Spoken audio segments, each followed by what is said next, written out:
তো দেখো বন্ধুরা, সবাই এই যে খেতে বসে গেছে। অর্ধেক খাওয়ার পরে আমি ভিডিওটা বানাচ্ছি। এই দেখো আমার বর খাচ্ছে, এখানটায় আমার ছেলে খাচ্ছে, এই যে এই মেয়ে খাচ্ছে, আমিও অর্ধেক খাচ্ছিলাম, উঠে খাবার আনতে গেছি। দেখো আজকে কি রান্না হয়েছে।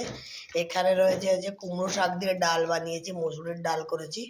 এই কুমড়ো শাকটা আমার ব্যালকনিতে হয়েছিল, সেটাই কেটে বানিয়েছি কুমড়ো শাকের ডাল। এখানে রয়েছে হচ্ছে সজনে ফুলের বড়া। এখানে রয়েছে আমুদি মাছ ভাজা, অর্ধেক কিন্তু খাওয়া হয়ে গেছে, সেই জন্য অল্প অল্প দেখতে পাচ্ছ। এখানে রয়েছে বাঁধাকপি, বাঁধাকপি দিয়েও সবার খাওয়া হয়ে গেছে, এইটুকু বেঁচে আছে।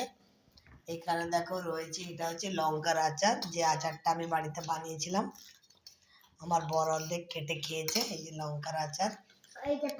হ্যাঁ, তো ধরো আজকের মেনু হচ্ছে এই ডাল, বাঁধাকপির তরকারি, সজনে ফুলের বড়া, আর তোমার আমুদি মাছ ভাজা। তো চলো, অর্ধেক খাওয়া হয়ে গেছে, এই জন্য সবকিছু যা যা বেঁচে আছে সেইটুকু তোমাদের দেখাচ্ছি। তো চলো সবাই টাটা, বাই বাই। তো বলে সজনে ফুলের বড়া খেতে কেমন হয়েছে একটু আমার বন্ধুদের বলে দাও। হ্যাঁ, ভালো হয়েছে। আমার চোখে জল বেরিয়ে এসেছে, এত ভালো হয়েছে। আমি তো বললো না ভালো হয়েছে। হ্যাঁ, ভালো হয়েছে। বাবু সজনে ফুলের বড়া খেতে ভালো হয়েছে। মামাম সজনে ফুলের বড়া খেতে ভালো হয়েছে। দারুণ হয়েছে, তাহলে খাও। ডাল দিয়ে মেখে মেখে সজনে ফুলের বড়া খাও। তো সজনে ফুলের বড়া তোমরা কে কে পছন্দ করো অবশ্যই আমাকে কমেন্ট করে বলবে। দেখো আমি অর্ধেক খাচ্ছিলাম, তারপরে কিছু একটা আনতে গিয়ে উঠে ভিডিওটা করলাম, কারণ আগে ভুলে গেছি। এখন খাওয়াটা কন্টিনিউ করি।